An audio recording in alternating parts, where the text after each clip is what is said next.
Now, well, you may just know me as Darren Eatermath. You may just think of me as some simple horse salesman. And you know, I am, and I'm just and I'm fair, and I have firm and fair prices, and we've discussed this. But in my life, I've been a great many things, and I've lived a great many deals of years and of lives and lifetimes. You know, as an elf, I'm slightly accursed with longevity of a lifespan. You know, being 736 years old. I've seen much in my time, but harkening back to an earlier time,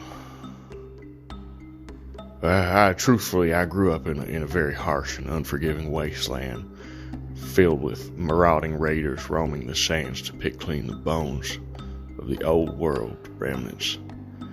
This part of Tekka is truly much more ancient and more weathered than the regions that you've seen. It's cursed, it's dry, it's desolate, it's weathered sands and storms.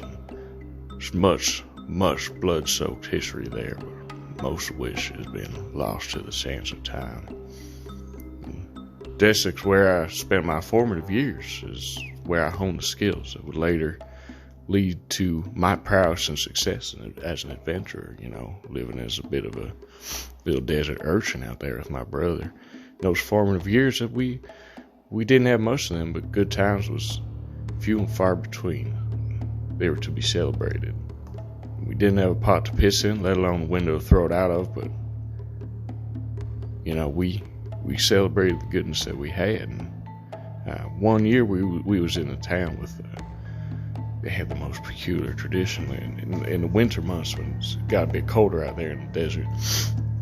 They used to leave offerings for a man, jolly old fella, big fat man with a bushy white beard.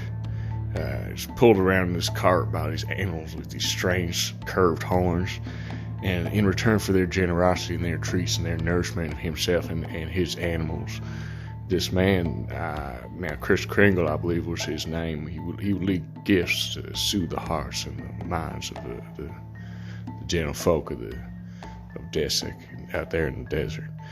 Make everyone feel special, you know, give them a little gift for the soul. Now, my brother and I caught wind of this. We was around. Chris and some others in the town had collected gifts for the children of the town orphanage. And seeing as that was where my baby brother and I were staying, we were rather elated to find quite a pile of accoutrements and of gifts that was combining up. But unfortunately, all of a sudden, a gang of ne'er-do-wells hopped up on some combo of magic and steam-powered contraption with some mechanical gizmos and goodads. They rolled through town after a train robbery. And what do you know? They came on through and they stole the presents that was for the orphans of the orphanage. And let me tell you about the fellas that got them back. Now that's a real story. That's what I was getting at.